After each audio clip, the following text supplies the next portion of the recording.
उसको माफ करके खुद भी खुश हो जाए और शांति का जीवन जिए, लेकिन दिल गवारा नहीं करता। ऐसे में किसी को माफ कैसे करें जबकि दिल राजी नहीं है?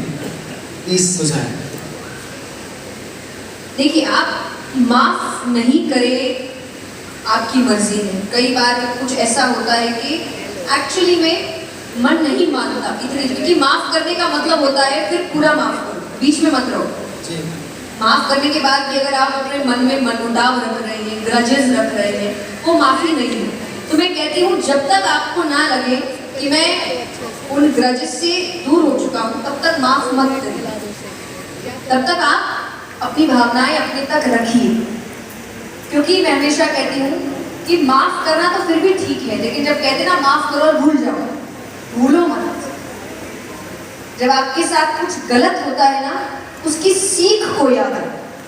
वो मन मुटाव आप हटा दीजिए, आपने माफ कर दिया, पर सीख मत भूलिए, क्योंकि जब व्यक्ति सीख भूल जाता है उसके साथ बार बार वही होता है। एक बार बेवकूफ बनना ठीक है, दो बार बेवकूफ बनना ठीक है, अगर तीसरी बार भी बेवकूफ बन रहे हो तो इसका मतलब आप बेवकूफ हो।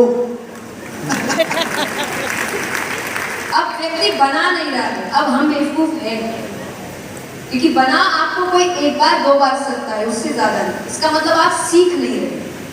तो सबसे पहली चीज, माफ तभी करिए जब आप उस पूरी चीज को समझ चुके हैं, क्या हुआ, कैसे हुआ, क्यों हुआ।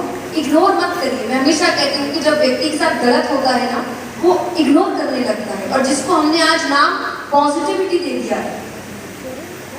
पॉजिटिव होने का मतलब इग्नोर करना है। जैसे एक बच्चे के लिए बात आती है कि जब बच्चा चलना सीखता है, गिरता है, ये हर माँ बाप ने किया होगा, मुझे लगता है मेरे माँ बाप ने भी किया था, कि जब बच्चा चल रहा है, गिर गया, उसको रोने नहीं देना है, उसको बताना नहीं है कि वो गिरा है। तो माँ बाप क्या करते हैं, नहीं लगी, कुछ नहीं हुआ, है ना, चीटी गंदी है, धरती माता अच्छी नहीं है। आप क्या कर रहे हैं, जो रियलिटी है आप उस बच्चे को उससे दूर लेकर जाए। ऐसा नहीं उसको दर्द नहीं होगा, होगा, नींद में होगा, उस वक्त रोएगा, उस सोते वक्त रोएगा, क्योंकि दर्द तो होगा, चोट तो लगी है, लेकिन आप उसको महसूस करने नहीं दे रहे वो चोट। आपने इमोशंस सप्रेस कर दिए। एक बार किया, दो बार किया, तीन बार किया, चौथी बार वॉल्केनो फटेगा, क्योंकि इमोशन से बाहर तो आएंगे। तो पॉजिटिविटी का मतलब ये नहीं होता कि जो हुआ उसको इग्नोर कर। तो माफ करने का मतलब ये नहीं होता कि किसी ने आपके साथ गलत किया और क्योंकि सिर्फ ये कहा गया है कि तुरंत माफ कर दो या लेट गो कर दो, आपने बिना उस चीज को समझे, एक्नॉलेज किए, आपने माफ कर दिया। अब आपने माफ नहीं किया, आपने सामने से आप माफी का पर्दा लेकर बैठे हैं, और अंदर ही अंदर जो आप कह रहे हैं मन नहीं मान रहा, वो मन आपका अपने आप को खाता है, क्योंकि आपको माफ करना था नहीं।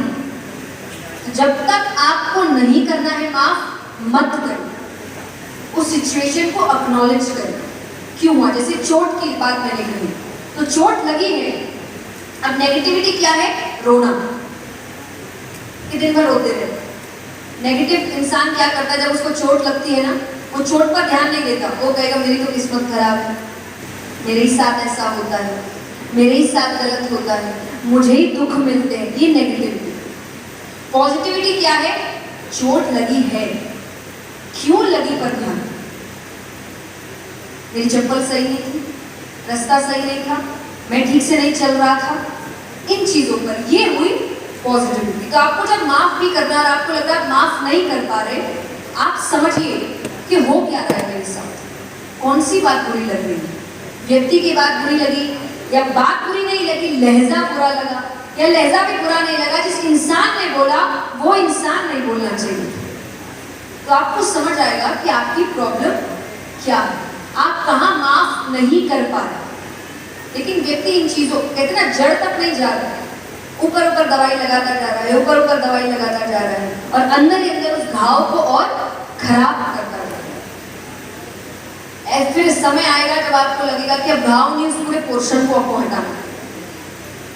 तो इसीलिए जरूरी है कि जब भी कुछ हो, ये सिर्फ माफी नहीं है, आपकी लाइफ में कुछ भी गलत होता है, उस बात की जड़ तक जाए, क्यों हो रहा है, क्या प्रॉब्लम है, क्योंकि उसी सिचुएशन में रहने वाले बहुत हैं, काम करने वाले बहुत हैं। मैं हमेशा कहती हूँ कि जब लोग कहते हैं मैं इसलिए काम नहीं कर पाया, उसलिए नहीं कर पाया, करने वाले हर सिचुएशन में करके निकल जाते हैं। So true, very nice. जिसको नहीं करना उसके पास 10 बातें होंगी कि मेरा कारण ये है, मेरा कारण ये है। और जिसको करना होता है वो तो ऐसी ऐसी जगह काम करके निकल जाते हैं कि लोग सोचते हैं, फिर हम उनको इंस्पिरेशन कहते हैं, वो कर सकते आप क्यों नहीं। मैं हमेशा कहती हूँ कि मेरा आध्यात्म से जुड़ना या कथाएं करना का सबसे बड़ा रीजन है कि मैं कोई साधु संत नहीं हूँ। मैं बिल्कुल आप जैसी हूँ, आप जैसी लाइफ है, एक नॉर्मल लाइफ है, मेरे अपने शौक हैं, मेरे दोस्त हैं, एंटरटेनमेंट है, सब कुछ है, लेकिन मेरे साथ भगवान भी है। और अगर मैं कर सकती हूँ, हर युवा कर सकता है। कोई युवा ये नहीं बोल सकता कि मेरे पास समय नहीं है, क्योंकि काम मैं भी कर रही हूँ, करियर पे ध्यान मैं भी दे रही हूँ, परिवार का ध्यान मैं भी रख रही हूँ, जिम्मेदारियां मुझ पर भी हैं। तो आप ये नहीं बोल सकते कि मैं वो कुछ नहीं कर रही जो आप नहीं कर रहे। मैं कर रही हूँ, लेकिन मैं इतने अच्छे से इसलिए कर पा रही हूँ क्योंकि मैं आध्यात्म से जुड़ी। जिस दिन आप जुड़ेंगे आप भी ये सब खुशी खुशी कर पाएंगे, आपको कोई दिक्कत नहीं है। मैं कई सारे लोगों को देख रहा हूँ, इतने ध्यान से वो